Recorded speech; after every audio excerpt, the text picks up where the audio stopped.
ইসরায়েলের রাষ্ট্রদূত আজ থেকে 4 দিন আগে এনডিটিভি কে বলেছিলেন, আর আজ থেকে 3 দিন আগে আমেরিকান রাষ্ট্রদূত রাজশাহীতে সারদায় গিয়েছিলেন, বাজারে ঘুরে ঘুরে আম খাচ্ছিলেন, আবার সেখানে রিভারভিউ হোটেলে 5 দেশের কূটনীতিক সহ আরো কারা কারা ওখানে বৈঠক করছিলেন।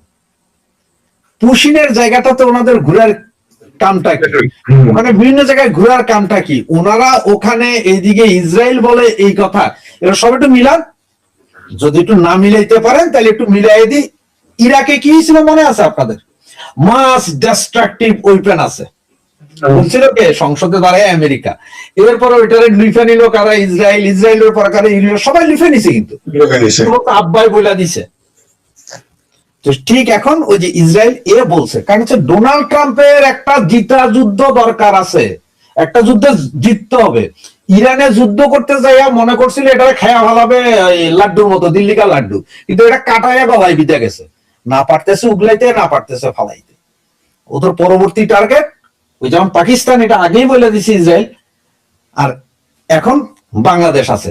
সেটা পাকিস্তানের লোকের 6 বছর পরে লাগুক আর 2 বছর পরে লাগুক, বাংলাদেশের লোক এটা লাগানি দিবেই, কোনো না কোনো উপায় এটা লাগানি দিবে। তা না হলে আপনার এই যে সারদায় যে পুলিশ ট্রেনিং হয়, আমাদের পুলিশ ট্রেনিং যেটা সারদায়, আমরা আজীবন দেখছি বিভিন্ন দেশের পুলিশরা আসে, বা বাংলাদেশের সেনাবাহিনী, বিডিআর এবং পুলিশের সর্বোচ্চ ট্রেনিংটা হয় ফ্রান্সের একটা শহরে, নিজ শহরে। সারা বিশ্বের বিভিন্ন পুলিশ অফিসাররা আসে, সেনা অফিসাররা আসে ওইখানে ট্রেনিং নিতে। সেই জায়গায় সারদা গত 2 বছর বন্ধ। হঠাৎ করে আমেরিকান মার্সেনারি কেন আনতে হবে আমার? আমেরিকান যে মার্সেনারি গুলোকে এখানে আনা হচ্ছে, সেগুলো কারা? সেম ওয়াগনার গ্রুপ, রাশিয়ার ওয়াগনার গ্রুপ, আমেরিকান মার্সেনারি, এরাই আছে। তো এদেরই নিয়ে একটা মিটিং, গোপন মিটিং ওখানে রাষ্ট্রদূতের, আমেরিকার মতো একটা রাষ্ট্রদূত। বাংলাদেশের সমস্ত পত্রিকা কিন্তু চুপ, কোন টক শোতে এগুলো নিয়ে আলোচনা হয় না। আমাদের মতন যারা ওই যে আমরা আছি, সাবস্ক্রাইব করুন, দাদাই কইছে বানতে দান, বানতে আছি ও দাদান, আমরা আলোচনা করি। আপনারা হয়তো কিছু দর্শক শুনেন, অনেকে শুনেন না, কিন্তু ঘটনা সত্য। আপনার এই যে যেটা বললাম রাষ্ট্রদূত সাহেব, এটা এখন কিছু কিছু ছবি বাইরিছে। ওনার কাজটা কি ওইখানে? ওখানে কেন উনি সোনাদিয়া বন্দরের কাছে যাবেন? কেন পুশব্যাকের ওই জায়গায় যাবেন? কি বুদ্ধি দিচ্ছেন? কেন মার্সেনারি গ্রুপ দিয়ে পুলিশ ট্রেনিং করাইতে হবে? আর আমেরিকা কেন? আমেরিকা এর আগে র্যাবের ট্রেনিং করাইছিল না? এটার উপর আবার নিষেধাজ্ঞা দিছে না? এইবার আবার কি? এবারের কাজটা কি? ফ্রান্স থেকে নাও, ব্রিটেন থেকে নাও, জার্মান থেকে নাও, এরা তো পুলিশের আব্বা, এদের এখান থেকে নিয়ে যায় ট্রেনিং করাও না। বা আমেরিকা থেকে আনেন, কোনো দুঃখ নাই, আমেরিকার সরকার থেকে আনেন না, সরাসরি আমেরিকান সরকারের সাথে কথা বলে ওখান থেকে G2G চুক্তির মাধ্যমে আনেন যে আমাদের ট্রেনিং দিবে এখানে। সেটা না করি কেন? হামাসের যে ঘাঁটি এখানে আছে বা লোকজন আছে, এটা একেবারে মিথ্যা কথা না। কারণ মোসাদ পৃথিবীর 5টা শক্তিশালী গোয়েন্দা সংস্থার মধ্যে একটা। আর ইসরায়েল যখন কোন একটা কথা বলে ফেলে, ইসরায়েলের কেউ একজন প্লিজ কিছু না কিছু একটা আছে, এটা হচ্ছে মূল কাহিনী। আমাদের দেশে কূটনীতি আছে এটাই তো আমি জানি না। মানে আমাদের দেশে কূটনীতি এতই লেজে গপরে যে একজন প্রতিমন্ত্রী এবং প্রধানমন্ত্রীর উপদেষ্টা সে ভারতে ঢুকতে পারে না। এত আমাদের কূটনৈতিক আকল আল্লাহ দিছে। আমাদের কূটনৈতিক আকল আল্লাহ এত দিছে যে একবার ছাত্র দল যায় চাইনাতে, আর একবার ছাত্র শিবির যায় চাইনাতে, আমার ভাবির পোলারাও যায়, আবার এমনকি এই হেফাজতে ইসলামীরাও চাইনা থেকে ঘুরে আসছে, আবার আফগানিস্তান। আমাদের কূটনীতি এত জ্ঞান। সাবস্ক্রাইব করুন, বিনিয়োগ ভাবে আসবে। তো এরকম এদের কূটনৈতিক জ্ঞান। আর একটা ভাই, যে দেশে ইসরায়েলি রাষ্ট্রদূত যে কথা বললেন, এটা তো তার বলা আর মার্কিন যুক্তরাষ্ট্রের বলার মধ্যে খুব একটা তফাৎ নেই।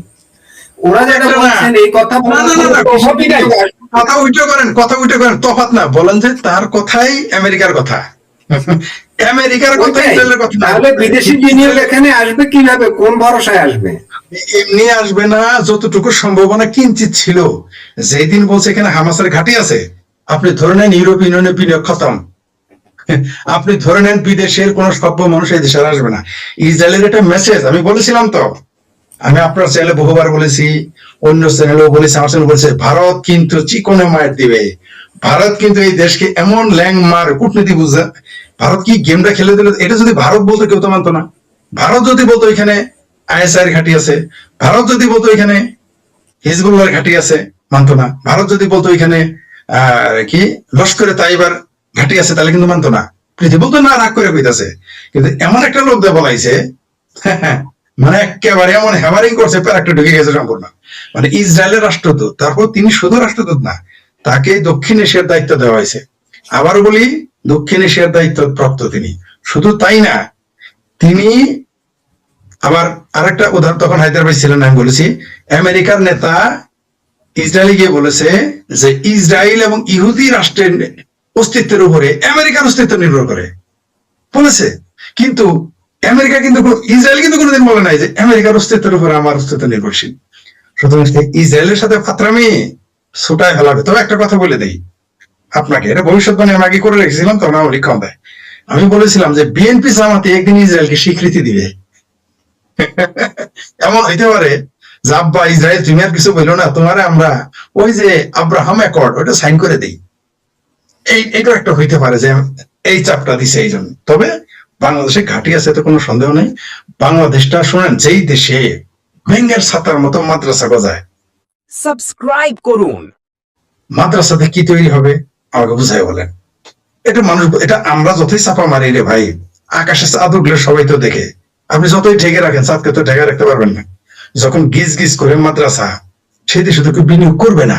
তার উপরে হামাসের ঘাঁটি, মাদ্রাসায় পাওয়া যায় পাকিস্তানি পিস্তল। তার মানে বুঝতে পারছেন তো, এদের শুধু মগজ ধোলাই করে নাই, ট্রেনিংও করে নাই। আমি যদি একটা জিনিস আপনি একটু ধরাই দিই, 80-র দশক 90-এর দশকের দিকে সংবর্ধনা যে বিভিন্ন মাদ্রাসায় ফিলিস্তিন ফেরত যোদ্ধা, মনে আছে?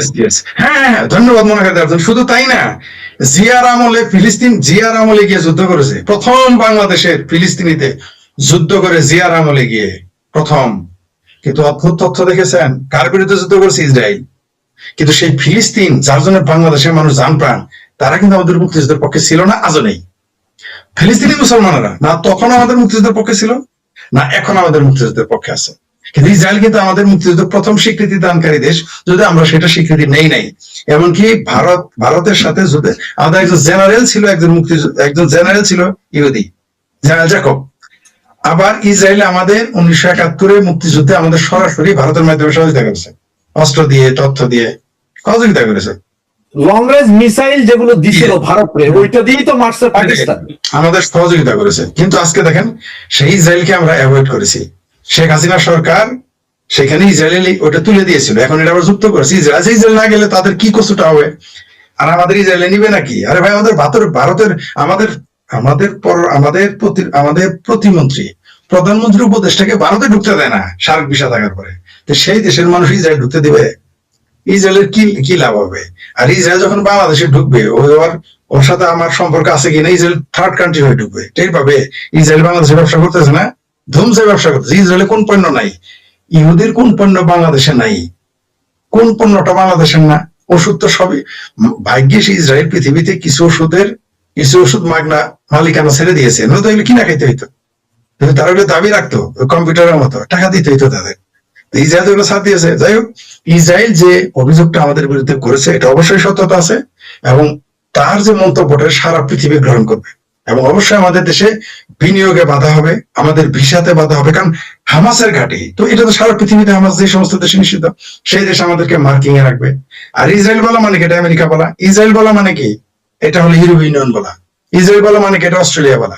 যে যাই বলো, গপ্প করুক, দিন শেষে তারা এটা গুরুত্ব দিয়ে নিবে, কারণ মন্ডলের কথাই মানুষ শুনবে, কামলার কথা শুনবে না। আর এদের যে ভাষা, সারাদিন যেভাবে ইসরায়েলের বিরোধিতা করে, সারাদিন যেভাবে ভারতের বিরোধিতা করে, এখন এই যে ফাতরামি শুরু করে দিয়েছে বর্তমানে মৌলবীরা, খায় সারাদিন লিল্লা। ইসরায়েলের আর কি ফুটবলের পতাকা ওড়ানো যাবে না, এর জন্য তারা আইএসের পতাকা ওড়ানো শুরু করেছে। এটা খুব ভালো লক্ষণ না। এটা খুব বাংলাদেশের জন্য, বাংলাদেশের রাজনীতির জন্য আমার কেন যেন এখন মনে হচ্ছে, আওয়ামী লীগ ক্ষমতায় থাকতে আমি একবার বলেছিলাম যে বাংলাদেশকে কয়েকটা ভাগে ভাগ করবে, সেটা আলোচনা হচ্ছে ইসরায়েল। আমার সেটা ভিডিও আছে, তখন ভয়েস অফ এথিস্ট ওই চ্যানেলের নাম। বর্তমানে এই চ্যানেল নাম হলো ভয়েস অফ ফ্যাক্ট। সেখানে আমি আওয়ামী লীগ ক্ষমতায় থাকতে বলেছিলাম যে এই বাংলাদেশকে ভাগ করে ফেলবে, এটার প্ল্যান হচ্ছে ইসরায়েলে। আজকে একটু একটু করে কিন্তু মিলে যাচ্ছে, এবং ভবিষ্যতে আরো মিলে যাবে। তবে